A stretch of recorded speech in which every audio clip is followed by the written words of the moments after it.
นางอนัตตาวิปัสสนาภาวนาหาหันยอดธรรมอนัตตา2 ชั่วโมงเต็ม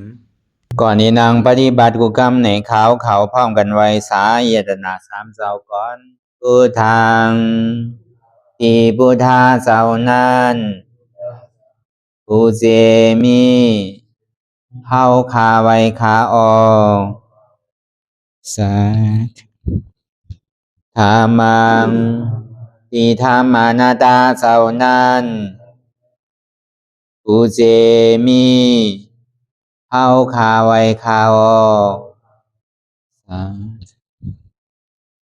สังฆังยาริยาแปดเจ้านั้นผู้เจมีเฮาคาไว้คาออกต่อสืบกาเฮาติเลยดูคันธาเปิงดีพระตราสังขากรอิมาหังอัตตาภาวังพุทธัสสะปาริจาสามิกาติอันธาพาเปิงพี่แยมในดูตันพุทธาสาวเฮาออกอิมาหังอัตตาภาวังธรรมัสสะปาริจาสามิกาติอันธาพาเปิงพี่แยมในดูตันธรรมะสาวเฮาออกอิมาหังอัตตาภาวังสังคัสสะปาริจาสามิกาติอันธาพาเปิงพี่แยมในดูตันอาริยสังขารสาวเฮาออกต่อสิกว่าเฮาก็อ่อนกันเนาะผู้หลวงที่ปุญญาก็ปันโตอริยเจ้ากุเจ้าก่อนอริยเจ้ากุเจ้าค่ะในยามเมื่อไหร่ก็ดีอันข้าวอ่ำหูเสเลตั้งกามลงสามเปิงไหลวนพิษไหลลาพิษไหลเหตุพินมาเจอนานแค่นดอปดปล่อยวางความบันขาวเขาอย่าให้เป็นอันตรายลงอันเหตุตามาโผนิปานันสกันติคโนมโนกัมมังวสีกัมมังกายกัมมังแสมมุเรวนพิศลาปิตัวเอปิพิมาติอาริยะเจ้าภูเจ้าสวรรค์พ้นความเมตินเมษายนำกองการนั้นขินนิยามในจึงข้าวก็บินเสียสมมาเขาปวุนทีวิสิตาธรรมะตังโดอาริยะเจ้าเขาภูเจ้าสวรรค์พ้นความเมตินเมษายนำกองการนั้นขินนิยามในจึงสังวาเจ้าเขาภูเจ้าภูบายอกิเขาภูก็ภูโกนแสมมุเรวนพิศลาปิตัวเอปิพิมาติตนตัวสาวตั้งหลังนั่นในสังพยามโยนั่นในสังในก็ภูสังเป็นอันตรายเหตุมรรคผลนิพพานเจ้าไหวใส่ให้ทัศนานสีภาวตระปันยาได้เป็นอันตรายให้จำมาผลนิพพานตอนนี้กว่าวันตามเมื่อตาเฮจงกันอาหันทุกข้าทุกข้าเป็นอนัตตาเยาเดียวอนัตตาตาเปอัตตาที่วิจิกิสาเกลียสานั่นเลยมดสิ่งเก่งหายกว่าในภาวะสัตว์ในอังแผงมันคือเลยห้าไหวผลยันห้าขามปุยนิพพานก็เย็นขันภัยสกรรมหลวยตาเนาะสาธุลายตานังอนันตาวิปัสสนาภาวนาหานยอดธรรมอนัตตาไหนวันดังสุดไหนก็เขาหนังขาไก่กุดขากวาถ้าต่างขาไส้ก็อะไรอันนั้นขาไส้ถ้าต่างขากวาก็อะไรมือสองคอนต่างตักก็ยังไหนไว้ตัวสื่ออย่าไปเคียงนะอย่าไปหย่อนย่านนะเพราะอย่างนี้เอารับหูเนื้อเปิดหูยานเป็นยารับตาเนื้อเปิดตายานเป็นยาอยากตัวดีมันน้อวิญญาณหัดใจดีมันผู้นั้น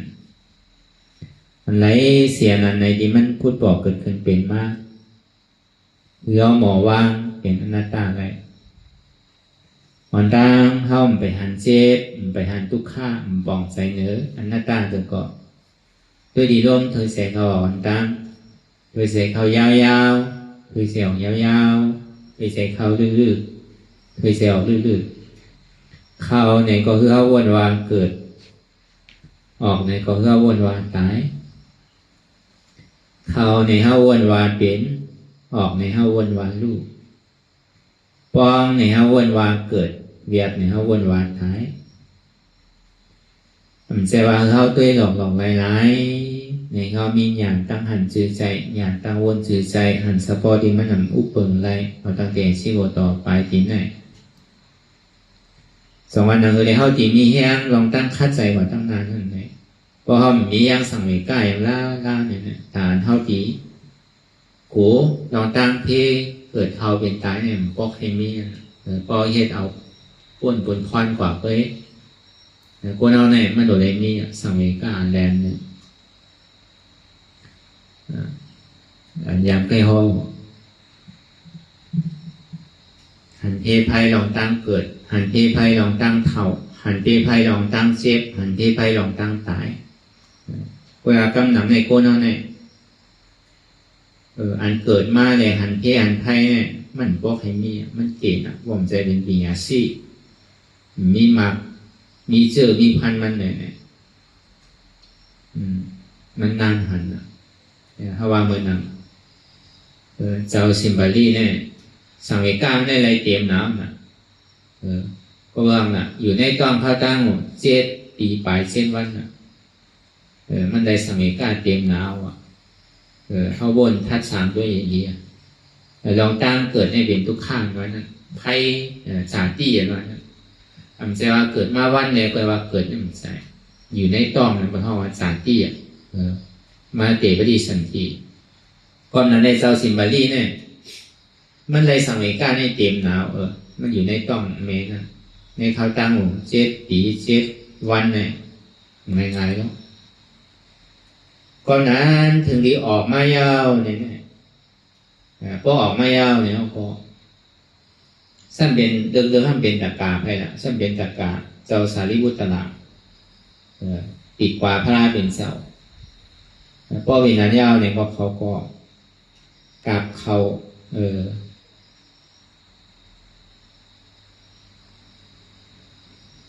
กับเขาดำโนมเนี่ยกับเขาเหลียวเนี่ยกับเขาใช่ไหมกับฝันในข่าวต่าง7 วันลุงเพื่อการมาทำมีเจอมีพันไว้นั่นน่ะเจอมีย้อนคว่ำมีเมในว่าเมื่อเดี๋ยวเนี่ยคาลุกใครเขาทำในการศาสนาพระเป็นเสาเขาธรรมะที่จอมเนี่ยเจ้าสารีบุตรละพอเป็นนั้นแล้วเนี่ยพระเป็นเจ้าตึกเจ้าสารีบุตรละในตึกถาหูก็ว่าก็ไปลองเกสาโรมานาคาตันตาตาโซนว่าเลยในตัวเขาในมีขนมีหนังมีดุมีเอ็นมีเนื้อในหาผลเนี่ยเพราะว่าบอกขันแนวบอกว่ามันมีนั่นน่ะตัวโคนนั่นว่าตัวซิมบาลีเนี่ยมันมีนั่นน่ะมันเอาเนี่ยเข้าใจอะไรในกระลาทั่วมันเดียวคืนกำเดียววันสีมากำเดียวเป็นยาหันต่างว่าผมใจว่าโดเลยจ้างตื้อกรรมพอดีเลยว่าเจ้ามันจ้างตื้อกรรมมาตั้งแต่อยู่ในต้องในกวานั่นก็เนี่ยลองตั้งทุกข้ามันโทมายาหนำหนาวเลยแล้วก็นั้นหันเพศไพ่ลองตั้งเกิดเนี่ยเป็นทุกข้าแต่แน่เนาะอันนี้แห้งสมัยการมันแห้งน่ะพอเลยมาถอนตะไลก็ไหลตะลาทูอ่ะอายุ7 ขวบปลาย7 วันไหลตะลา7 ขวบ7 วัน7 ขวบปลาย10 วันแล้วอ่ะตึงเด้งตึงสั่นก็ไหลตะลากว่าคำนำได้หันลองสาธิตเลยเอายากมันใหม่เป็นตะลาในมีเจ้าซิมบาลีอะไรเป็นยาห้านยาวเนี่ยเป็นยาห้านตายยาวเนี่ยก็พระเป็นเจ้าควรตั้งวันตั้งเมืองเป็นถามว่าเป็นซื้อหือเนี่ยเป็นอ้างเหมือนนึงเมืองว่าอารมีลูกเนี่ยมันเหมือนเปิด ผอบในบ่เป็น7 ปี 7 วันเนี่ยมันคานใจในวันทุกขาในวันมีที่ไหนในวันเมื่อหูอยู่มันได้ก็ให้เดินใส่อยู่ในวันผมเก่ามาเนี่ยมันง่ายๆแล้วนอน7 ปีตายเนี่ย7 วันเนี่ยคานใจก็เพิ่มเวลาถึงดีเกิดออกมาในมันทางดีทางงามหนาวสบายหนาวเจ้าชิมบัดีเนี่ยเพราะว่าเหมือนอย่างไหนเพราะมีดุหอมกำว่ากำไงเหมือนอย่างไหนเนี่ยมีทั้ง10 ก็พร้อมแต่ที่มีอยู่อย่าไปว่าก็เดียวมีทั้ง10 ก็โจมอยู่ใครมีอยู่อันนี้เขาว่าลองสาที่เนี่ยเขามาวนท่าสังด้วยเขาอาดังวนตั้งเสียงเนี่ยอันเดียวอะไรโทรมาย้อม3เขาเลยซ้ำกำหนำเนี่ย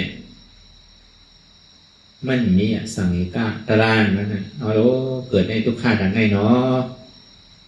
หรือเขาว่ากวนอันหันเนี่ยมันดิ่งมีหมากการตารางนั่นก็เวลากวนอันมันอันเป็นแม่นั่นเนาะในข้าวตั้งของเก่าเดิน10 เดือนเนี่ยมันขาดใจเพราะเบื่อมันซ้ำเป็นต้อมไม่ย้อนขยะมันอย่างมากนี่เพราะว่าหลักมันเป็นขาตั้งในย้อนกินแต่บางปอกมันเจอกินมันซ้ำอยู่ทำเจอกินมากเนี่ยก็มีเมื่อปานข้าเป็นซ้ำเนี่ยมันเจอกินยาหลานเนี่ยเจอกินเขาซักซ้อมเจ้ายาห้านต่างเขาเจ้าสังขาเขาใช่ไหมโอ้โหที่ไหนได้ตรงในตองในหัวเพราะมันเกิดมาได้สังวามันเคยเป็นเจ้าสั่งในบางทีเอาไปนะเขาต้องพูดว่าพอมันออกมาเนี่ยมันจะดีเป็นเจ้าสั่งเจ้ายาหันดีท่ามการศาสนากว่าแล้วก็ว่ามันห้องกินนั่นน่ะเพราะว่าใครกินอันไรเนี่ยก็ป้อมไรกินมันยาวโลกคนอันซับต้องนั่นใครกินโชมเนี่ยก็อยู่ที่ไหนก็การไรหามากกินเพราะไรกินเนี่ยพอมันจะดีเปลี่ยนนะป้อมไรกินเนี่ยพอมันอย่างมันอันคนยามมีลูกนั่นเขาคนอันเป็นปอเจ้าเพิ่นยามเลี้ยงลูกมากกว่าดีพูดนั่นก็เมียเจ้าเพิ่นแค่พูดเดียวผู้อันคนหามันเนี่ยเป็นปอเจ้าเพิ่นเนี่ยเป็นปอเพิ่นต่างก็หามันเนี่ยใช่ไหมจะกินส้มจะกินผักจะกินอันไหนนาใช่ไหมนี่เนาะอยู่ที่ไรอยู่เจ้าไรเสียงไรก็ได้ต่างหามากกันก็ไรกินเนี่ยพอเปลี่ยนใจก็เวลากำน้ำมันในตาดีเกิดสังเวชดาราเนี่ยลองตั้งเกิดในทุกข้าผ่านใจก็ตอนไหนอันเท่าแก่กว่าแหวกมากเดือน1 2 เดือนก็อยู่ก็ใหญ่ขึ้นที่ไหนที่กินสั่งเงินเปิดผมไรกินดีก็กินให้มันแม่นใช่ไหมเนี่ยมันทุกข้าก็คืออันไรสังเวชดาราดีได้ก็คนอันเบี่ยงมันนั่นน่ะคนทางในในผู้ว่ามันผู้อยู่หนังเก่าในข้าวตั้งเก่าเดือน10 เดือนได้เมื่อมันอยู่ในต้องเนี่ยก็มันหูว่าเอาโน้ขันใจก็ดันไหนอยู่ในต้องนะพอเก่าเกิดออกมายาวเนี่ยก็ได้ออกไปยาวเนี่ยไม่ใช่ว่าเจ้าที่เราบอกในเบื้องก่อนมันขันใจหนักการเกิดเนี่ยถึงที่ออกมาลืมหมดแล้วน่ะมันอยู่ในต้องเป็นลืมหมดว่ะก็ภาษาเจ้าเซมบาลีลืมน่ะมันป้วนคานมันน่ะก็บอกว่ามันก็ออกมาก็เป็นดวนนี่เลยเจ็บโขน่ะพูดด้วยดีมันใหญ่ๆก็คือติดคานใจก็คือน่ะลูกอ่อนเจ็บโขบปลายเจ็บว่าเนี่ยฉันอยู่ในต้องเนี่ยอันก้นอยู่มันก็มันติดคานใจก็คือก่อนพูดก้นเหลี่ยมมันในกอหาดีว่ามันมีสองอาการนั้นตีเอาลองตั้งสาที่เนี่ยเป็นสังเวชดาราเนี่ยกำนำได้เขาหอมได้เลยมันปมมีซื่อเนี่ยพวกเราเมื่อตึกไปมีลูกเนี่ยมุมมองใครมีลูกนะก็ได้ถึงนี้มีลูกไม่เอาเนี่ยผมโจมเนาะผมโจมซื่อละเป็นก้นใจเป็นก้นยิงเนี่ยการปั่นพ่อย่ำเดียวกันให้มากองใครก้นใจมันกองใครมียิงนั่นนะก็เป็นปอเนี่ยใครก้นใจก็เป็นแม่ใครก้นยิงเนี่ยกำน้ำก็ได้ทำช่วงหนึ่งปวดด้วยนั่นน่ะก็ทานหมาด้วยเนี่ยเอ็กซเรย์ด้วยเนี่ยเอากอง2ด้วยเนี่ยเป็นตัวผู้ตัวเมียเนี่ยเป็นพอคันหรือเปล่ามันโหมโจมน่ะตายได้ลูกเป็นนั่นน่ะถึงที่ออกมาก็1ก็2ก็มีครูลูก3ก็4ก็ว่ากว่าเวลาการผ่านพ่อย่ำเดี๋ยวได้ก็ให้มีนำ 1ก้อ2ก้อก็ขอให้ปล่อยว่าขอให้มีก็ได้ถึงมีลูกมาเนี่ยครับใครมีหลานก็แม่มุงมองใครมีหลานฮัลโหลใครดีแต้นวานแต้นโขงใครดีแต้นเจอแต้นคือล่ะก็มีลูกอ่อนแม่ได้มุงมองใครมีหลานเดือกเจือนทางดีเดือกเจือนดีดีถ่อมทางดีนั่นหาไปมุงมองถึงเตรียมเดินโดยได้อาบเดินโดยได้ให้ปล่อยให้ล่ามกันโดยได้ตามชื่อตามเสียงเวลากำนำนั่นแต่ดีเอามีหมากตาในตัวหันมาการเกิดในเป็นทุกข้าเนาะเนี่ยมันใครเก๋ไว้อาติ่มมีกำเดียวเพราะมาวนท่าช้างเลยกาปานเท่าเนี่ยเมื่อเวียได้ใครคานใจอยู่เมื่อมันหนาองหนาใจเลยมีไผ่จอยได้มีไผ่จอยตัวเนี่ยมีมันคานใจมันทุกข้าอยู่แต่เวลามันทุกข้าเนี่ยมันทุกข้าชื่อละมันทุกข้าแต่ดีผู้จักรลามันใจทุกข้ามันต่างทั้งที่เลยจะดีว่ามันก็จางหมอมีนะถึงที่ใครลุกไรมาแล้วถึงที่ไรมากก็ตัวก็มีก็เป็นแม่ตัวก็เป็นแม่เนี่ยใครฟ้องมากนะแต่มันก็ห้ามก็จางมีนะอันก็เนี่ยเป็นแม่แล้วก็มาในข้าวท่าของเกาหลีซีเหลือเนี่ยก็การพวกนั้นดีลูกด้วยเจ็ดทีเจ็ดเยอะเนี่ยหรือเป็นปอมันเนี่ยเจ็ดก็มีปอนี่ในรุ่นล่างลูกเจ้าไอ้เจ็ดปันในตัวปันในแม่ก็โดปันกินโน้แม่แล้วก็ขี้ก็เยอะก่อนปอหนูเลยเจ็ดปันโทปันเนี่ยอันนี้มันหายอย่างเหมือนกันกำลังเนี่ยคนใช้มันขี้ข้านเนาะแต่พอมันหาคำแค่ให้มันตัวแต่ดีรุ่นล่างระหว่างนี้มันจีนมันหันตัวข้ามไม่นั่นไงหันตัวข้ามได้นอนรับดีได้อยู่ดีมีเหมือนมีสำคัญมีอยู่ถึงนี้มีมากกว่าอะไรก่อนด้วยนี่ก็จังที่จังเพลงย้อนมันมีตัวอ่อนไม่ก่อนเนี่ยมันตัวข้าย้อนว่ามันได้นอนดีได้กินดีได้กว่าที่ได้ก่อนได้กว่าดีเหมือนมีสังกอก็มียุงน้ำมาดูผมก็ด้วยอยู่ดีๆนะเนี่ยเป็นมีปล่อยมีรามตั้งในตั้งนานเนี่ยไม่กว่าแต่ที่ไหนเมื่อไปมีใครมีพอมีมากกว่าซ้ำมันก็ตั้งป้องนั่นก็เพื่อต่างมันดีเกิดสมัยกาลาเนี่ยเลยว่ามันมีกันเดียวเพราะมันทัดสามตัวเนี่ยมันเกี่ยวว่าเกี่ยวแต่เดี๋ยวเอาลองตั้งเกิดได้เปลี่ยนแค่สมัยกาลาเนี่ยก็ในลองตั้งเท้ารู้เนี่ยมันเท้าชื่อลาเนี่ยผู้ว่าเพราะอายุว่าซาเกะเท่ามากกว่าอย่างมันเหมือนเก่าน่ะมีหูก็หนกมีตาก็โมมีเขียวก็วางมีเนื้อมีหนังก็เหี่ยวคนโหรังก็หอกมาเพราะอะไรที่เรียบติ่นของพระเป็นเจ้าเฮาหนอร้องเขาเด็กคนมีอยู่มันปราณพระเป็นเจ้าเฮาสั่งไว้ดีกว่านั้นสุโขบันมันวะเคยคนโหบันมันแต่พวกเมื่อไรแรก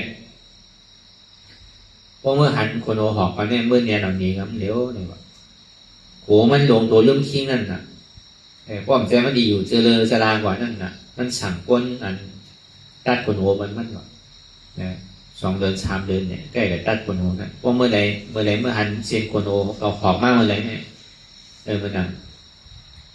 ถ้าเป็นเจ้าเขาเป็นคนโอค่ำมีอยู่นางซุ่มในมีอยู่16,000เฮงว่ะลูกล่างก่อนน้ำเมฆก่อนน้ำนี่16,000เฮงน่ะในอายงกับมาโกงในเตี่ยวเห็นโทนหนาวงานวันนั้นมันสั่งไว้นี่นะก็ได้ถึงวันหนึ่งมาเนี่ยคนโหงหอกมากหอกเชียนนึงก็หนังก็ไปว่าหอกตั้งหูก็ได้ก็เป็นคือละเพราะเมื่อไรเพราะว่าคนตัดคนโหมันเนี่ยก็มันถามดีกว่าจองนี่ว่าคนโหหอกเนี่ยว่ามีไหนลูกมันเนี่ยเขาด้วยลูกเนี่ยเพราะเวลานั้นพอลูกเอาคนโหขาวมันเนี่ยเกิดสมัยกาจะเล่าฮัลโหลเขาดีตายแล้วเนี่ยก็กล่อมกับออกเป็นเจ้ายาฮันเจ้ายาเซียฮันเนี่ยป่วนไรเนี่ยเขาดีตายเนี่ยติ่มไรสามะในพระวาจาปานนั้นเนี่ยแน่ยงกับมาโกงเนี่ยก็มั่นใจว่าเป็นรองดีสังโดยเสียนรอดเดียวคนขอเนี่ยก็ขึ้นเกิดเมื่อผีเมื่อสางเนี่ยโดยเสียนก็ออกเป็นเจ้ายาฮันเนี่ยเป็นเจ้ายาเช่เนี่ยเพราะเป็นนั้นเนี่ยพอห้องเมืองมันใหม่เขาบอกก็แค่ออก หาเครื่องอย่างมาสั่งเขาก็หามมันว่าเจ้ายังตึ้งหนุ่มย่ำไปเกี่ยไปเท่าได้เต้นรูปร่างเจ้าบอกตึ้งหางดีตึ้งดีหักดีรู้ย่ำไปเปี้ยตัวเตอจุ่มนางอันเจ้านั่นก็น้ำวันน้ำเนี่ยว่าไปดีตัวไปดีรูปร่างอ่ะเนี่ยมันจะกระยางห้างเนี่ยว่าเขาดีก็เอาคุณต่างเมื่อเนี่ยว่านั่งจุ่มอ่อนเขาสนั่นเนี่ยว่าเขาโกนอ่ะแต่ดีเกิดมาเท่าทั้งนี้ก็ใครเท่าใครนั่นน่ะให้เราเกิดถึงเมืองทีเมืองสามพวกน่ะก็ในว่าห้ามซื้อก่อนแล้วน่ะเขาจะดีกับเตาต่างเราเนมันเจ้าแบบต่างเราเนมันเจ้ามันเจ้าพอห้ามซื้อก่อนถอมเขาเกิดลูกมาเนี่ยใจว่าคนต่างเกิดมาคือลูกกับเป็นเจ้ายาเสียห้านใจคนต่างที่ตัวคือเจอเพื่อเอาขึ้นใหญ่ใหม่สูงว่าซื้อเขาเตะว่ามันใจทำแล้วช่างขึ้นฮอตลาดแบบนี้คนเอาแต่พวกเขาจูตั้งตายในเขาถิ่มคนในลองตั้งทุกไข่ปองผมกับเมาอยู่ในอายุกับมาโกงที่ไหนเนี่ยเมย์ก็ห้ามฟ้องก็ห้ามทำฟ้องว่าซื้อก็ในถึงเมย์เนี่ยพวกห้องพวกไฮเนี่ยก้มทอมเนี่ยว่าพระราชเป็นเจ้าเนี่ยตอนนั้นทันตึกเป็นหนอร้องนะทันเชนคนโลเขาเชนนั่นก็เกิดสมัยก้าวนะพอถึงมาแต่เอากับปั่นพ่อย่างเดี๋ยวนั้นพอมันหอมมันย่อมลำทั้งนั้นนั่นคือมันดีทางดีทางครับพอคนว่าเขาเท่าเนี่ยก็แน่ใจเขาตื้อเขาพยายามเท่าก่อนก็นั้นในแห้งจ่าตี้เนี่ยเอามาเป็นแห้งสังเวกาแห้งจ่าลางเนี่ยก็เอามาเป็นแห้งสังเวกาตารางแห้งแก่ที่โยกาตั้งเจ็บตั้งไม้ตั้งไข่ตั้งหนาวนั่นก็นั่นก็เพราะว่าการผ่านพ่อยามเดี๋ยวนี้มันขั้นหันดีนะลูกโยกาตั้งเป็นเนี่ยเอาตั้งแต่ปี2019มาต่อถึงเดียวเนี่ยยังตึงนี่โยกาอันตีเปลี่ยนกันทุกวันทุกเมื่อเนี่ยพอโยกาครูกิจในครูปองได้ประท่องว่าโยกาเป็นหาเป็นโยกากาล่านั่นนะประท่องว่ามันเป็นวันในวันนั้นก็ไปเยาเนี่ยก็มันก็หายก็ถึงขิงขาเขายามมันก็เมื่อเยอะนี่มันใช่ย่อกลับเมื่อเยอะเนี่ยขึ้นกราบขึ้นปานเดี๋ยวกูบอกย่อกลับเมื่อเยอะเนี่ยของขี่ของใจของซอยเมื่อเดียวก็มันขึ้นกราบโลกมันก็ดีขึ้นจ้องกราบมันกับเขามันตายไงน่ะย่อกลับมันมีตัวมันมีแมงไว้กว่าจ้องเครื่องบินกว่าจ้องอากาศกลางเท้ามันหมอขี่เครื่องบินย่อกลับเมื่อเดียวเนี่ยมันกว่าปกติกูตั้งโลกหมอบิน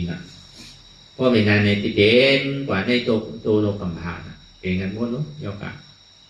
มันจำเข้ามาวิธีกันนั้นบอกว่าไม่เป็นกะลาเขาไม่เป็นสังเกตก็กลายเป็นเขาตายเปลี่ยนให้เขาพอดีเป็นกันผู้ป่วย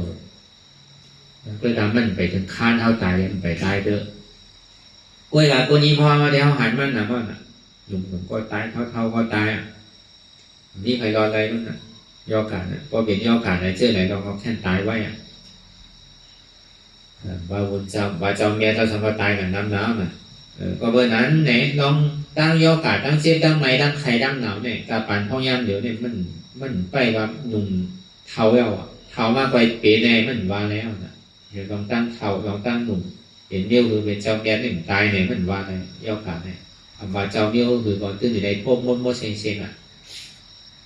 ลองโยกาตั้งเจ็บตั้งไม้น่ะเพราะว่าพื้นฐานมันมีเนี่ยเพราะมันก็ตายไว้ก็เป็นยอดขามาเรียกว่าหนุ่มว่าเท่าว่าเบี้ยวหือว่าคนนี้สื่อมีเสียงว่าคนนี้อำนาจว่าเป็นมอยาก็ตายนะเพราะนั้นก็เดี๋ยวตราวานั่นนี่ก็บอกว่ามันมาเปลี่ยนที่เขาเสียบางเผาบางปอให้พ่อห้องกว่าห้องยายาในห้องหันนู้เมื่อเดี๋ยวเนี่ยกว่าก็ถึงหันนั่นวันไหนเมืองไหนเปลี่ยนเนี่ยพวกปีกวานปีกเมืองปีกวานปีกขงปีกเฮินกาเนี่ยปีกวานปีกเมืองกาปีกปลาวานปีกวานกาปีกปลาเฮินปีกปลาวัดทั้งปีกปลาหองนั่นก่อนนะมาเดี๋ยวเป็นที่ย่อการไว้นั่นก็แต่นั่นแต่เรือมันโผล่วันย่อการเนี่ยก็วันนั้นมันอยู่ไกลเนี่ยก็มันไปตุ้มเตื้อนะเพราะว่าเป็นเมืองบนนี้รู้ใจเมืองเขาเนี่ยก็เลยถึงมาอยู่เมืองเขาก็มันยังตึกไก่เขาที่นั่นมันเป็นเงี้ยนั่นเลยยินใจสังคมตุ้มเตื้อว่ะมาถึงเมืองเขาก็ไปตุ้มเตื้อมาถึงวานเขาก็ไปตุ้มเตื้อว่ะ ถึงมาถึงเฮือนเฮาเต้ๆก็ยังมันก็ยังติ่มตุ้มเต้อนั่นก็มันจำเฮามาดิ้งๆนั่นน่ะเพราะเฮามีสังเกตการลาเนี่ยก็จังนี้ถือก็วันนั้นกะลาเนี่ยมันปั่นมากูวันกูเดือนกูปีมันใจว่าปั่นวัน2 วันปั่นกูปีมันโน่นไหนยอกกลางคนเดียวไหนเพราะเขาซ้ำผู้อินผู้เวิร์เขาซ้ำหาเส้นตั้งแต่ที่ป้วนตั้งทุกขั้นเลยเพราะมันใครตายเนี่ยไว้น่ะทุกนั้นยอกกลางคนเดียวเนี่ยโอนเลยเดียวเพราะเปลี่ยนมาใน3 วัน7 วันกว่าเหลือการเขาดีไม่กะลาเนี่ยซ้ำเขาซ้ำหักตัวกูตายอันนี้ก็ดีเอาเข้าใจเต้ๆนานๆนะครับเพราะให้การกะลาเนี่ยมันโดนกูตายพวกกูเจ็บก็บอกว่ากูตายกูทุกข้าก็บอกว่ากูตายพวกกูตายมากี่ได้ตายนิดๆทีมาหน้าคนตายนี่กินเอานิดๆกันนะจองว่าอันการทำไมการกะลาเนี่ยมันเป็นกะลาตายเพราะเป็นยาเนี่ยก็เป็นยาอมตะขอมันใครขึ้นกาขึ้นปานเกิดเสียได้เนี่ยก็มหาอะไรยาได้เพราะเขาเหมือนมาทมยาศาสนาพุทธะเนี่ยอันที่เขาเกิดเท่าเป็นตายเนี่ยมันเป็นอัตตาใจที่อันนี้ใจที่อันนั้นใจจับอันนี้ใจจับเปลี่ยนอันนั้นอัตตาออกเนี่ยอัตตาในยาก็เขาหนีจากเขาเสียอัตตาออกเนี่ยก็กำเพินเขาว่าปีเขาว่านอกเขาว่าวานเขาว่าเมืองเขาว่าไฮเขาว่าสวนเขาว่าดูเขาหลานเขาว่าพวกใจน่ะพวกของข้าวของเขาใช่ไหมมันมายาเก่าเสียเดี๋ยวเสียนั่นเนี่ยอาจารย์ได้ทำเก่าทำน่ะหูเก่าขาเก่ามือเก่าตัวเก่าใจเก่าเจ็บเก่าขันขาของเก่าอันนี้เนี่ยมันเป็นยาตายเกิดที่อ่อนเขาเกิดเท่าเป็นตายอย่างนี้เนี่ยอัตตาเนี่ยอ่อนเขาเกิดเท่าเป็นตายก็ในพอเขาไข่ป้นลองตั้งทีมันหน้าคนตายในซึ่งเขาหลบของเสียงแรงใส่อนัตตาเนี่ยปล่อยพาบ้างแก่บนเสียงนะลองตั้งทุกข่าเด่นเขาเบี่ยงมาในข้าวย่ำหนูเนี่ยตั้งดอกเอาปล่อยเขาเกิดมาก่อนมาซ้อมเขา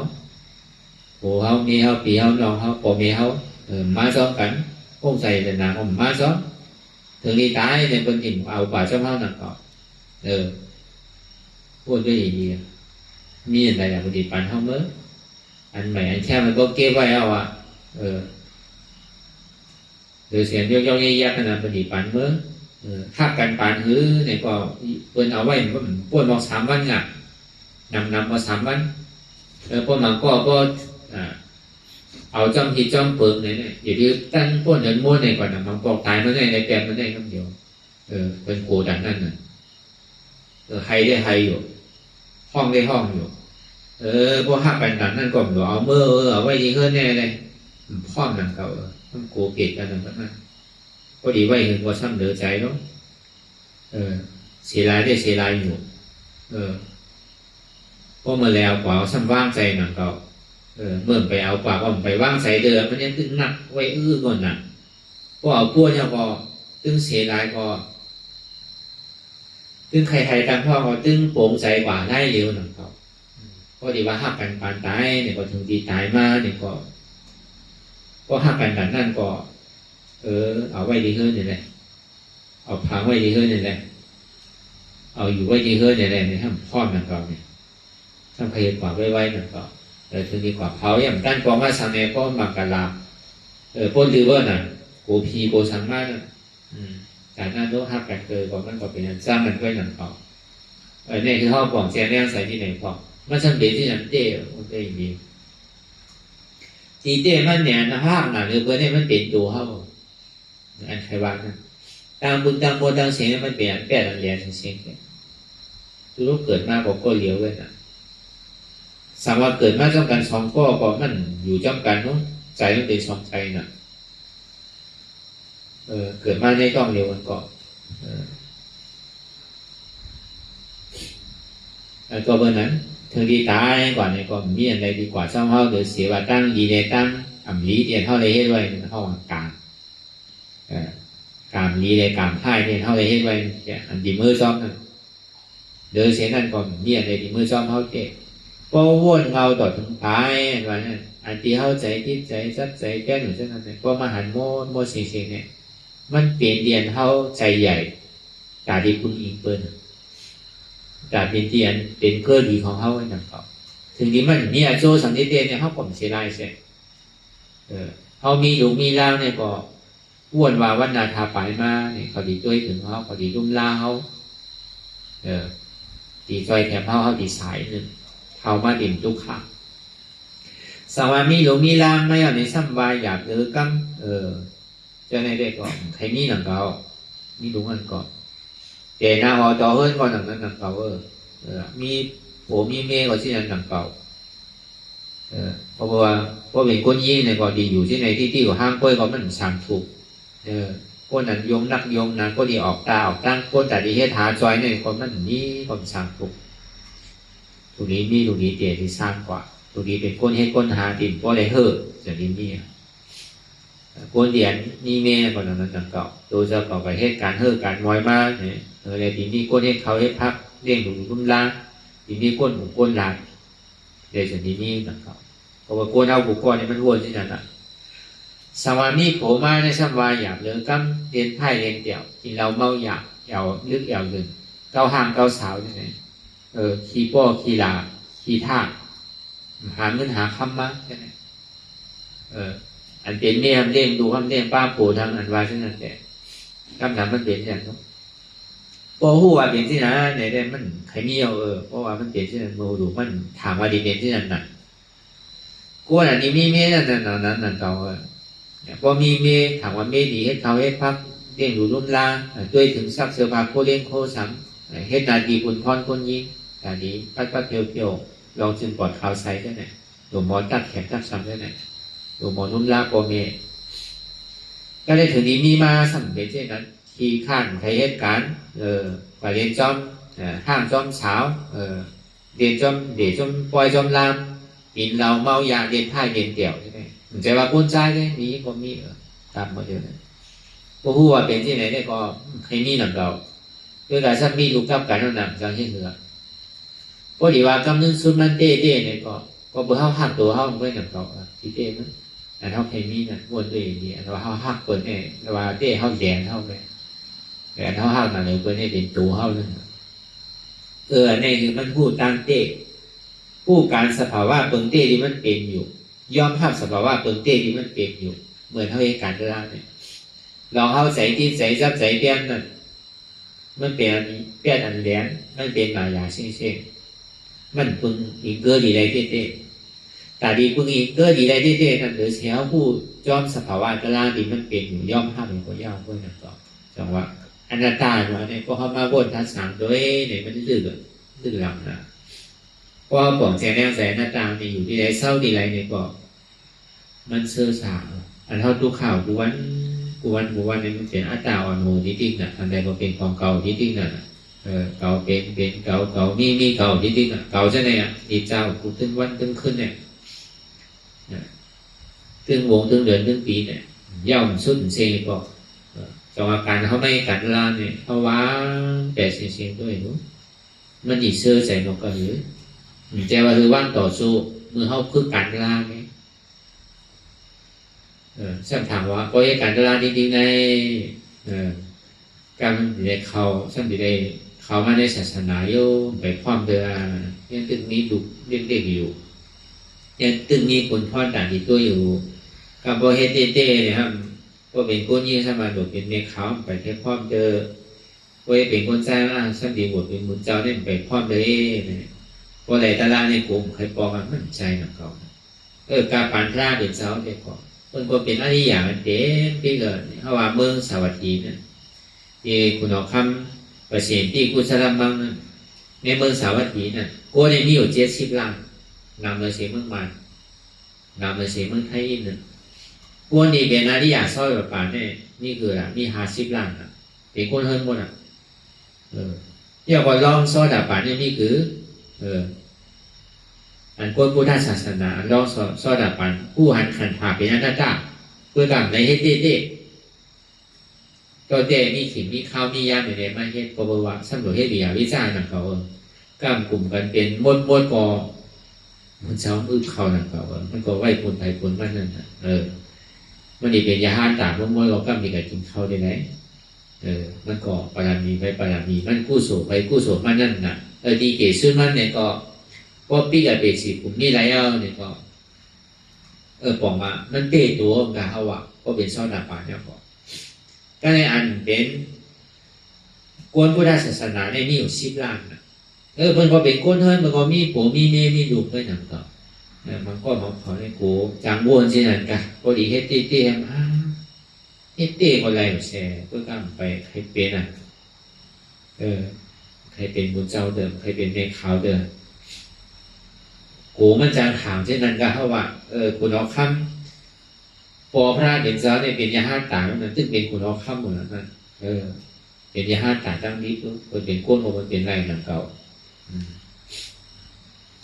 เพราะว่าพอเป็นก้นทรายเนี่ยมันอยู่ในตัวต้องเป็นอนาคามพอตึงเป็นซอดาบันสกิดากรรมเนี่ยยังตึงมีอายุกับมังกรยังตึงหลวงมีลูกมีเมลนอนจอมลูกจอมมีอะไรอยู่เพราะว่าเป็นอนาคามเนี่ยมีก้นยิงก้นทรายถึงว่ามีก้นยิงก้นทรายเสด้าเนี่ยก็ไว้เหมือนกันเป็นปีน้องมันเหมือนนั่นการปานพระเป็นเจ้าผมนี่ธรรมะตินนาเลยสเตขอบผมนี่นะถ้าเพมาฆ่าสเตนั่นขอบผมนี่นั่นนะพอผมเนี่ยกัดพร้อมดาราว่ะก็กัดถอมด้านล่างมือหลุงเงาเพิ่งได้เขามันจะถอมหนังก็เพื่อช้ำอ่อนกัดมือหนังก็ลาวันมาเช่นไรเนี่ยมีวันศีลวันทับเนี่ยเมื่อพอในหวังว่าอ่อนกัดถอมด้านล่างพระเป็นเสามันก็ใครกัดถอมมือเปิ้ลกันสู้อ่อนกว่าไรเนี่ยกัดถอมด้านล่างเอามือไหลออกมาเนี่ยจังกับไปหาเนี่ยว่าให้มือคนแรกเนี่ยแต่สติลงหมาข้านั่นมันก็มือถอมด้านล่างแบบนี้พอมือถอมด้านล่างเอาด้านล่างเข้าใจเป็นช่อดาบานกว่าว่ะเป็นอริยชอบดาบผ่านกว่าก็เนี่ยพอยาปอกมากัดถอมทั้งนั้นเนี่ยก็กัดถอมทั้งวันยาวเนี่ยเอาเข้าใจเข้าข้อนี้ซ้ำเป็นสกิดากรรมว่ะก็เนี่ยพวกกัดถอมทั้งวันยาวเนี่ยเป็นอนาคามแปลหรอครับเนี่ย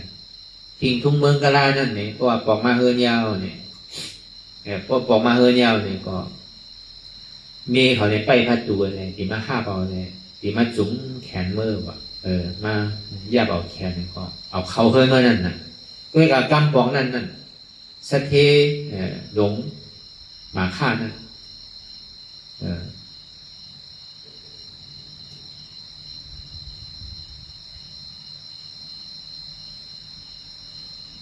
เพราะว่ามีมันเอามือมาทำมาดินหนานั่นเอามือมายุบมันเอาปากแปดว่ะสุริมายุบเอาเนี่ยว่ะเอามือปากแปดว่ะที่อย่างนั้นไอ้คนทำเอาปอสะเทเนี่ยกูว่านั่นเป็นที่ไหนเนี่ยว่ะหรือว่ามันกัดคมยาก้นใหม่เนี่ยใจดำห้างเก่าห้าใครก็ว่าดีๆรอเนี่ยว่ะมันก็วนในใจที่เนี่ยมันก็มีตักเสียงมันก็เห็นตักเสียงพอเป็นงานยาวเนี่ยก็กูบอกเนี่ยก็บอกมาในปีในเฮ็ดอาหารล่ากินข้าวอย่าปั้นกินในโฮมหมูวันนั้นน่ะอย่าปั้นนอนลูกเหลียววันนั้นน่ะก็เนี่ยบอกนั่นเนี่ยเฮ็ดเช่นนั้นบอกนั่งทำมากินนาเลยเนี่ยว่าเข้าไว้ใจเหมือนเนี่ยเขานอนในยุคเนี่ยแต่นอนห่างมันในห้องห่างมันว่ามีมันก็ใจดีว่าลูกปู่วันนี้เปิงได้เปิงนานเนี่ยว่าที่อย่างกับมีเมฆน้อยห้าเนี่ยว่ากัดจัดใจไผ่มันใครก็สั่งวาดีๆแบบนี้มันเยอะอะไรวะเนี่ยเขามาทำให้อย่างหนาสู่กับมีไผ่สู่กับจัดใจไผ่บอกในเฮาดีๆก็ไรรู้พอสู่ใครเนี่ยว่าสู่สั่งลาเนี่ยมั่นใจสินะเนี่ยว่านั่งทำมาดินหนาเลยเนี่ยว่าเกากัดถอนตะลามาเนี่ยตะลาเขาแซวเนี่ยเกาเมียวเนี่ยว่าใจโพใจเมียนว่านั่นสมัยเมื่อใครเตะนาเฮิรนไหมเนี่ยก็เอาแล้วไว้ใจมือหนังเขาเป็นปีอายเมื่อไรหรอกเมื่อก็พงใจเลยนะอันที่เขามีเนี่ยก็อาปันนั่งเสียงๆเรียกเขาก็วันไหนมึงตาเขาป้อเนี่ยไว้มือหนังเป็นปีอายเมื่อหรอกเนี่ยก็มีใจสังว่าเมื่อก็ยังตึงหนุ่มรู้เนี่ยสังว่าใครเตะนาหัวโตเฮิรนก็ขวาเอาทั้งนั้นเป็นซ้ำเนี่ยก็ว่างข้างบันไดอยู่เนี่ย ตราพาเป็นเจ้าในแคมแบบในกันห้าเนี่ยมันธรรมะดินาแต่ขอไป3 วันเนี่ยเนี่ยมีใจที่ไหนในแคมแบบในก่อนห้าเนี่ยว่ากุญยิ่งในเฮ็ดไรห้าเนี่ยว่ากุญยิ่งใน2 เฮ็ดไรจนทอมไรเนี่ยกุญยิ่งในจนบวชไรเนี่ยจนเข้าในศาสนาท่ามศาสนาไรวันไรอ่ะเนี่ยว่าธรรมะดินาว่าซื่อละเมียวนำไล่เป็นผมต้มหีเนี่ยเก็บกินขึ้นว่ะเนี่ยโอ้ใจยดนานะมันดีอาปันเมมันเก็บกินขึ้นว่ะนางวาเต้ห้าเนี่ยวาเต้ก็เป็นนั้นแล้วก็เสถียรลงมาข้างในกว่าหาคุณเอาข้ามมันกับเราถึงคุณเอาข้ามในคุณเอาข้ามก็ห่างล่อห่างสายแคบๆอ่ะนั่นกระส่งถึงโผมันเนี่ยกระส่งบรรท่าเป็นเจ้าก็ไหนมันเป็นก้อยเป็นล่ามลงอ่ะเอากับโยกปันทีเมน่าก็จะมีอันดีเป็นจุ้มพิคุณีถ้าเป็นเจ้าเขาก็อาปันเนี่ยอาปันเนี่ยเอาขึ้นเป็นเจ้ายาดเนี่ยนางยิงขึ้นเป็นเจ้าสาวตั้งอ่ะไว้มาเนี่ยก็ในก็เลยก็นั่นซ้ำนี้ไว้ก้อนนั่นน่ะเป็นมากการชอบที่กว่ากลุ่มการอุบโอ้เป็นที่กับเป็นอ้ามน่ะนั่นน่ะอารู้เห็นอะไรกันเนี่ยจะวัดพิษกันเนี่ยแบบนี้แต่สมัติพิษกันเนี่ยก็เป็นก้อมว่านน่ะก็พิษโผพิษเมย์อะไรปลายมาบวชเนี่ยก็เป็นตัวหนึ่งเนี่ยก็บอกว่าอะไรพบตะไลเนี่ยมันก็ซ้ำใครเข้าใจไรตะไลเนี่ยมันก็จะมีเขาไม่ได้ศาสนาเนี่ยเมียนำไล่เป็นผมต้งดีเนี่ยเขาเก็บหินขึ้นว่านั่งทำบ้านดีนะว่าเช่นนั้นว่าเป็นหมออ้ามแบบนี้เลย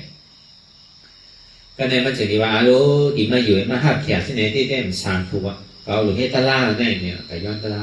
พอย้อนตลาเฮตลานั่นมาเอาเป็นยาฮันตาเอาทำบ้านดีนะนั่นสังกัดแขกเนื้อโป้งเป็นเอาตรงไหนเป็นยาฮันตาว่าสเทยงมาฆ่านั่นตึงเป็นอนาคตก็เนี่ยเขาก็ถามกันหน่อยก็เนี่ยเพราะว่าในมันทบยากันยาวนี่โผงให้จ้ามใจถามหลวงตาลา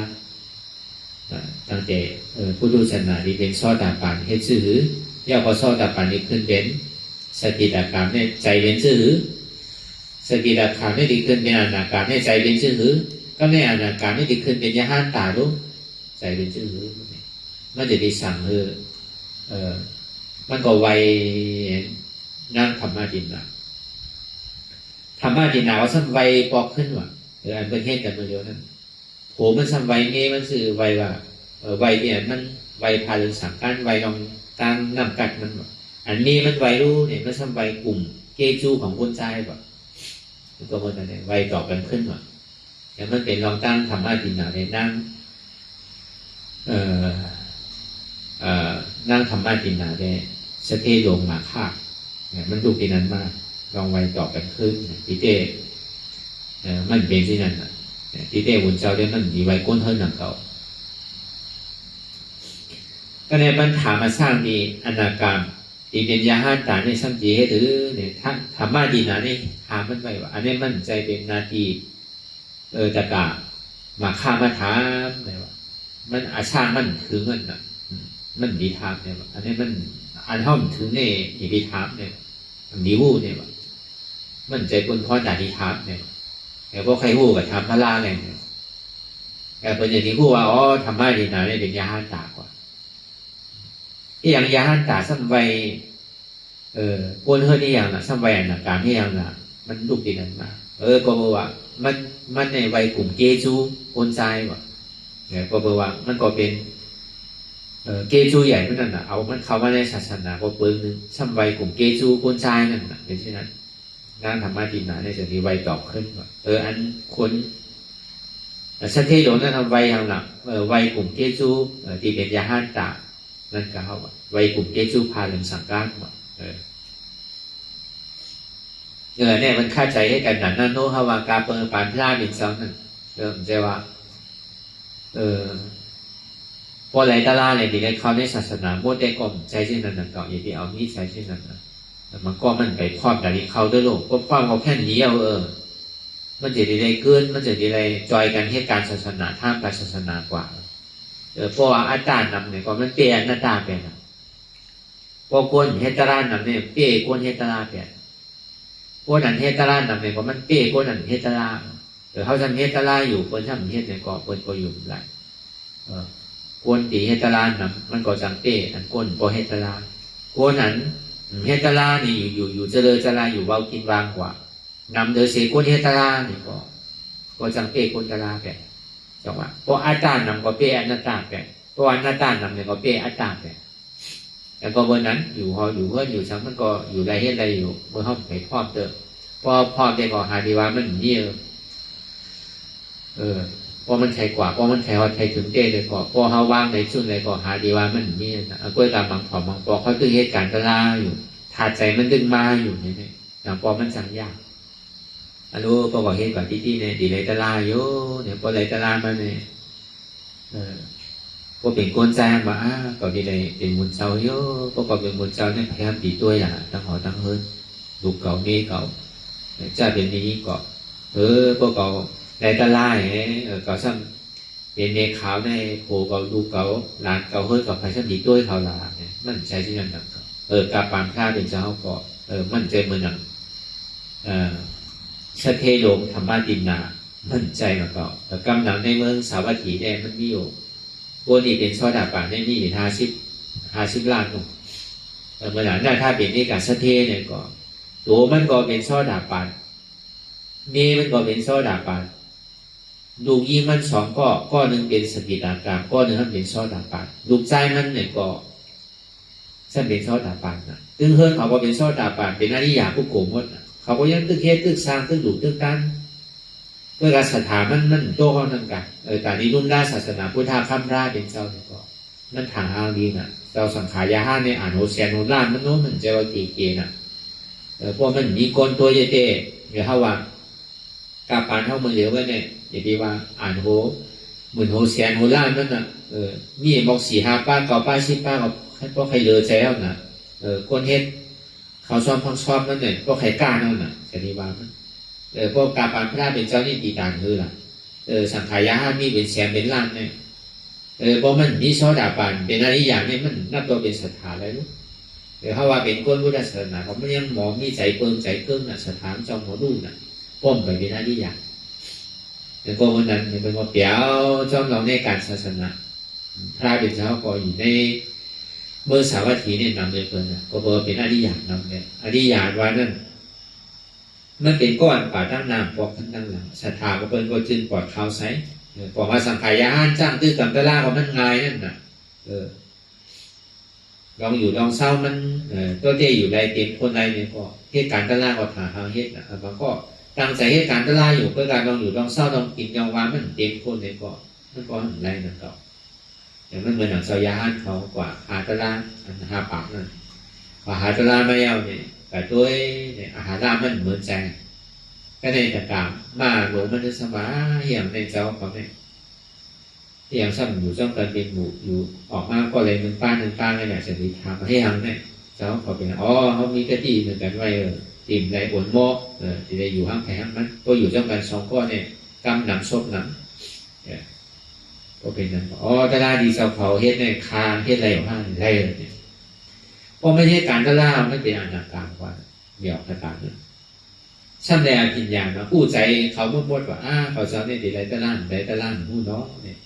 ตัวก่อนในใจเขาเนี่ยไรก็ว่าตะล่าเนี่ยเจ้าย่าเขาเนี่ยก็เบอร์สังเล่นไรเนี่ยพอมาวนตัวมันก็ห้ามเจอกินเพชรมันก็เจอกินอันส้มมันก็เจอกินอันจางมันก็เจอกินอันเจียมแบบ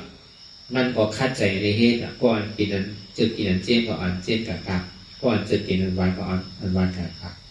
เพราะเป็นนั้นในอาหารตั้งกินเนี่ยมันเดี๋ยวมาเนี่ยเขาให้การตะล่าถึงดีออกหวานมากกว่าเป็นยาห้านตามหมดแล้วเพราะเป็นยาห้านตาเขาปอกับเราถึงดีล่าเป็นเจ้าถ้าเป็นเจ้าก็ว่าดีเนี่ยของดีนั้นแค่น่ะช่างตรงน่ะเต็มทนกูเจอกูลองเขาเมื่อเรามีพระหนึ่งเจ้าก็ในฉันมีเจ้ายาห้านป้าเนี่ยใครกว่าก็ไงเหนียวแต่การนี้ผู้ใจเตี้ยวห้าเนี่ยมันก็กว่าย้อนความพระเป็นเจ้ากว่าพอมันผู้ใจเราเตี้ยได้เก่าออกตั้งมาของมันเฮือนขยันนำมาได้เนี่ยพอมันผู้ใจเราเตี้ยได้มันดีคือคนเอาน้ำมาปั่นเขาใกล้กันเลยว่าอยู่ๆถ้ามาปั่นเตี้ยน้ำนั่นเอามาปั่นพอมันพูดใจเราแต่ได้วันวานเนี่ยมันหกเวอร์นะสั่งว่ามีคนมาปัดเที่ยวกันที่เข้มมันได้เพราะเป็นอะไรมันก็ห้องของคนในวานมันกับปัดขันเทพมันใครกูมาครับเนี่ย เพราะว่ามันคู่ใจเราเต้เนี่ยบ่มึงผูกกังในเจ้ามาในเขาให้กินพักมิ้วในสังว่ามันตามตัวมันมากก็เดี๋ยวได้แค่มึงผูกให้คุณมาเต้แบบนั้นคุณมาเต้เฮ้ยแต่การให้คู่ใจเต้เนาะเนี่ยว่ามันก็คาใจเนี่ยก็เลยห้ามกูแบบก็ไม่พอดีบ้วนพิษนะครับแต่การนี้ซ้ำดีคู่อ่ะซ้ำดีอายว่ะรู้ดีเฮ็ดเสือในยุ่มไรแบบก็ไม่เนียนหลักบอกมือว่ะเดี๋ยวก็บอกว่ามันหูใจม้วนแล้วนะกะไว้ชาพระเป็นเจ้าพระเป็นเจ้าไรบอกเมื่อขึ้นเนี่ยว่ะซ้ำดีเฮ็ดคือคาราเนี่ยเมื่อโดดทิ้งใจเมื่อเดียวไหมเนี่ยว่ะอย่าไปกล่าวม้วนซ้ำเนี่ยทิ้งใจเดียวไหมเนี่ยอย่าไปคือใจในพุ่งปิวอ่ะเพราะมันดีออกไปทั้งเราก็ตื่นมาดีดีกว่าอย่าไปกับวนลองตั้งใจตั้งหนีหรือวนตั้งหลังตั้งหน้าอย่าไปกับวนลองคิดลองสังนั่นมันก็ทิ้งใจเนี่ยทิ้งใจก็ในเป็นยาห้านตากว่านั่นเจ้าบ้านนั่นก็ในถึงนี้เป็นยาห้านตากว่าเนี่ยมันซ้ำขึ้นผู้อธิการหน้าพ้นมากกว่าผู้อธิการหน้าพ้นมาซื้อเนี่ยตากามีออกนั่นซ้ำเขายามเป็นโผเมียกันเนี่ยหลายปอกเอาว่ะเขายามเป็นโผเมียกันอารู้เกิดสังเกตการตลาดน่ะว่ะก็เลยมันก็ตัวมันเนี่ยเลยคาเลยแหมก่อนมาเนี่ยเป็นลายปองรู้เนี่ยว่ะมันดึกสื่อพูดเนี่ยแต่การนั้นสมัครอันคาเขาเฮ็ดปุนค่อนดีตาเจ้าเขาเนี่ยก็มีบ้วนปอกกับขึ้นทั้งหลังด้วยเลยเนี่ยว่ะอันมันได้จอยอาชาอย่างเงี้ยมันก็มีดังหนังมันหนังใช่ว่าเนี่ยทางมันเป็นแบบเก่านี่เขาว่าลองอ่านการพูดใจไว้นั่นเมื่อนั้นที่เขาว่ามาเหมือนเช่านั้นเหมือนนั้นถ้าเป็นมันก็เป็นอริยะมันก็ตื้อเป็นก้นเฮิร์นอยู่เหมือนอย่างนั่งมีสาขาเนี่ยก็มันก็เป็นอริยะมันก็ตื้อเป็นก้นเฮิร์นเนี่ยเป็นอุปสิกาแต่ดีจอยลุ่มล่างศาสนาพุทธะคำพระเป็นเจ้ายานเขาพระเป็นเจ้าแต่ดีด้วยถึงในวัดว่าผาเสือเนี่ยมันก็เป็นอริยะก่อนมันก่อนเป็นน้องตั้งสังมันก็อยู่มีโผมีเมฆกันกว่านั่นก็เดี๋ยวเขาว่าสังว่ามันใกล้มีน่ะพอให้การตลาดเตะๆมาเนี่ยพอตีเฮ็ดตีคัดใจมันจะมีอันยากอารมณ์พอคัดใจจริงๆเนี่ยกำพอไหลเนี่ยดีให้หือเนี่ยอารมณ์มันไหลได้ดีกันอันว่าดีเป็นเนี่ยเอาไว้ก่อนมันกล้าขายโดยเรามันนุ่มมันไหวเนาะจะว่าเป็นอริยะเลยตัวเองนุ่งพาเดินสังกัดมันหมดมันใจนะมันเป็นก้นเฮิร์นมันมีอยู่นะอันนี้เขาว่าแจกหนึ่งนี่วันนี้ถึงมีโผมีเมฆก็มีแล้วนะก็เป็นช่อดาปัดสติตากรรม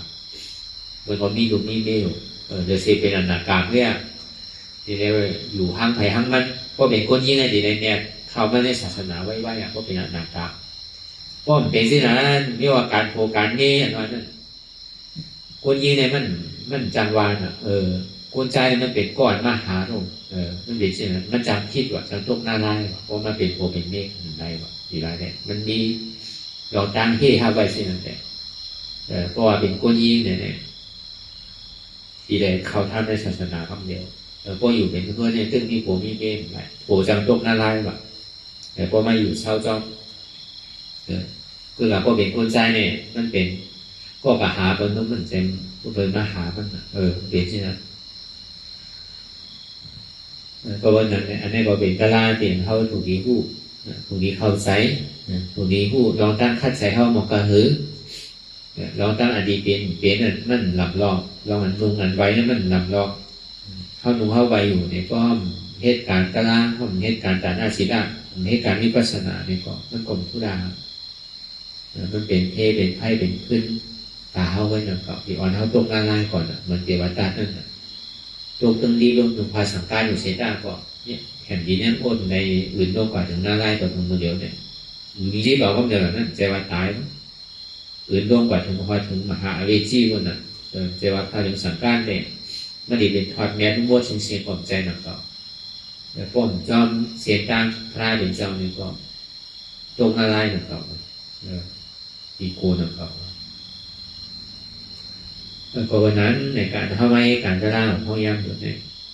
อันใดเสียนั้นในก็คือเขาเอาเป็นสังเกตการตะละเราตั้งเกิดตั้งเท่าตั้งเป็นตั้งตายเนี่ยอันนี้มันดีให้ดูเขาโมอิ่มโมเวอร์อันเขามาหาพ่อย่ำเดี๋ยวเนี่ยมันเป็นยายามตายยายามตายนี่เป็นยายาอนัตตาอันที่เขาตายนี่เป็นอัตตาตายเกิดติ๊กทุกข้าติ๊กเนี่ย พออะไรยายามตายเนี่ยเขาอมตะทาเจ้าเนี่ยก็อนัตตาเนี่ยบอกว่ายายามตายอนัตตาเนี่ยมันดิ้นจ้ำกั้มเอาสังหิเฉยหรอกก็อย่างตัวมันใจมันขันหาของมันจะยังยอมสู้เฉยๆเนี่ยก็หาดีว่ามันนี้เดี๋ยวนี้เขาว่าอนัตตาอนัตตาเนี่ยเป็นยายามตายเพราะเป็นเจตนาเนี่ยก็เป็นเจตนาที่อันเปิดจังหิมจังรักจังโสนเอาพอมันมีในเจตนาในหมักหัวใจไว้แล้วนั่นแต่ว่ามีแก่เป็นหุ่นเป็นห้างแดงเป็นหางพาราเป็นสูไว้หางทำก็เต็มไว้หางสังขารก็เต็มไว้ใส่พระเจตนาตระเจตนาสังขารเจตนาเนี่ยมันมีไว้ดีในหมักหัวใจอันนั้นอันมันมีไว้ในหมักหัวใจเนี่ยไทยก็มันจังรักจังโสนเอาในเจตนาเนี่ยพอเป็นเจตนาพอเป็นเจตนาแม่เปลี่ยนนี้ไผมาจังรักจังโสนจังหินจังยาจังเต้าเอาพอเป็นยาเนี่ยพอเป็นยาตายอันนี้ลิ้นอยู่อยู่ก็ใครเนี่ยก็เข้าใจให้มันไรพอตัวขาดมันสุดกว่าเทียบมันสุดกว่าอาจารย์ตัวพูดขาดกว่ามันดีไรมากแล้วก็วันนั้นทำมีหันในหันตุกขาทำใจผู้ว่าตุกขาเป็นอนัตตาทำมีหันในหันเจ๊แก้ต้นต่อเนสันทำใจผู้ว่าเจ๊แก้ต้นต่อเนสันเนี่ยเป็นอนัตตาทำมีหันว่าอ่ำใจหัวเขาใจขาเขาใจมือเขาใจตัวเขาใจเขาใจเจ็บเขาทำใจผู้ว่ามันเป็นอนัตตาในกองเขาวนยาว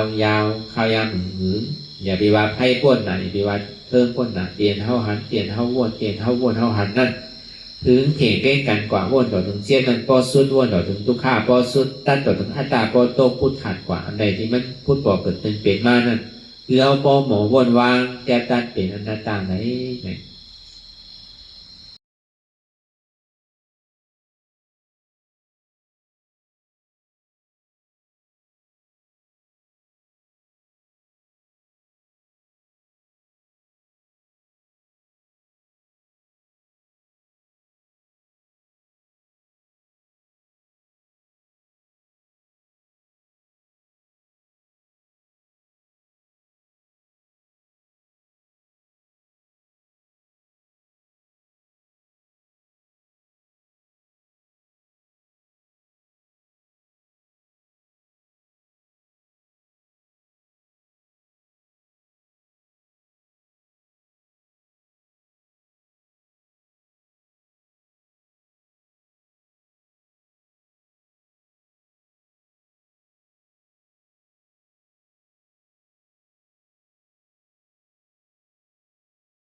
ลองตั้งอันเป็นอยู่กุเซอกุยา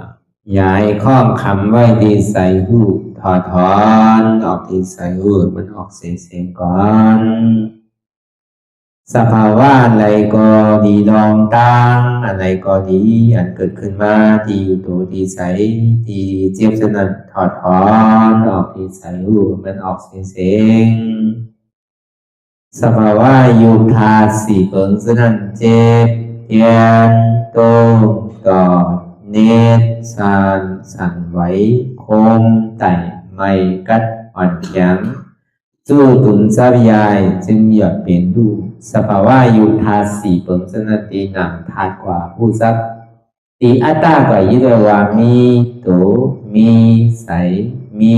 เจ็บสนั่นเอาบ่วางเป็นอนัตตาไหลลองแสนพ่องปิวอยู่อันเฮาว่นลึกว่นเลยอยู่เป็นเดิมเป็นลาวอยู่ซึ่งในสาวถอดถอนออกตีใส่หูมันออกเสียงก่อนยอมกึดยอมออกยอมลงอันเฮ็ดให้เฮายินดียินให้เสื่อมอารมณ์เสื่อมถึงใสถึงคอไว้ตีมันยืดไว้ตีมันเป็นทุกขานั้นปวดปล่อยวางออกที่ใส่หูมันออกเสียงก่อนลองเสื้อเป็นทุกข้าเลยลองย้อนถึงใสหลายๆอย่างมันเกิดขึ้นมาตีตัวตีใสตีเจียบสนั่นปวดวางย่อเสียงก่อนก่อยค่ายย้ายลายหนึ่งพื้น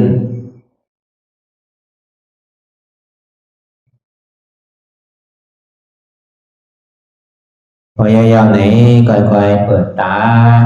มืนตาลอยได้เป็นการปฏิบัติธรรมโคตรอายธรรมอันเกิดขึ้นที่โตที่ใสที่เจ็บอันนั้นโคนหาเหตุหาเงาพระจองทุกขันนั้นต่อสิ่งการในเฮาที่ได้ส่งเมตตาถึงวิเนยสัตวะทั้งหมดทั้งสิ้นก่อนอิดามิปุญญังอาสวะคายังนิพพานังวาหอตุมาปุญญาภากังสเปสัตตาสัมมาลาภันตุอิตังเมปุญญังอันเฮาคาไลมาตือกรรมปฏิบัติวิปัสสนาภาวนาหาอันยอดธรรมอนัตตาในอาสวะคายังเปียนันถาสัพตัดเปนาสวะสีเปิงเสียวแลนิพพานังตีนิพพานันขอดูให้ถึงเสกัมติคามาปุญญาภากังพรดีอันคามานาวิปัสสนาภาวนาทรงยืนปันสเปสัตตานังเอวปอเมสลาญาติกาดึงเคเจอเคได้ก็แลจากว่าสัตวาทั้งสิ่งดังดวงนั้นสมาลาพันตุอะไรพรดีนำกันตั้งเฮาคา ตังสิงสกรรมติคาโนสาธุสาธุสาธุ ต่อสิกว่าเขาอ่อนกันนับหัวหลวงที่ปุญญาโกปันโตอริยเปเจ้ากูเจ้าก่อนอริยเจ้ากูเจ้าข้าในยามเมื่อไหร่ก็ดีอันข้าวอ่ำหูเสเลตั้งกามลงสามเปิงไหลวนพิษไหลลาดพิษไหลเหตุพิษมาเจอนานแค้นดอกปดปล่อยวางความบันขาวเขาอย่าให้เป็นอันตรายลงอันเหตุมาโผนิปานันสกันติคาโนมโนกัมมังวสีกัมมังกายกัมมังแสมมุเรวนพิศลาปิตัวเอพิมาติอาริยะเจ้าภูเจ้าสวรรค์พ้นความเมตินเมสายนำกองการนั่งขินนิยามในจึงข้าวก็บินเสียสมาเขาปวุนทีวิสิตาธรรมะตังโดอาริยะเจ้าเขาภูเจ้าสวรรค์พ้นความเมตินเมสายนำกองการนั่งขินนิยามในจึงสังวาเจ้าเขาภูเจ้าภูบายกิเขาภูก็ภูก้นแสมมุเรวนพิศลาปิตัวเอพิมาติตนตัวสาวตั้งหลังนั่นในสังพยามโยนั่นในสังในกอภูสังเป็นอันตรายเหตุมรรคผลนิพพานเจ้าไหวใส่ให้ทัศนานสีภาวตระปันยาได้เป็นอันตรายให้จำมาผลนิพพานตอนนี้กว่าวันตามเมื่อตาเฮจงกันหาหันทุกข้าทุกข้าเป็นอนัตตาเยาเดียวอนัตตาตาเปอัตตาติวิจิกิจสักเรียสารนั่นเลยมดสิ่งเก่งหายกว่าในภาวะสัตว์ในอังแผงมันคือเลยห้าไหวผลยันห้าขามปุยนิพพานก็เย็นขันภัยสกรรมรวยตาเนาะสาธุสาธุ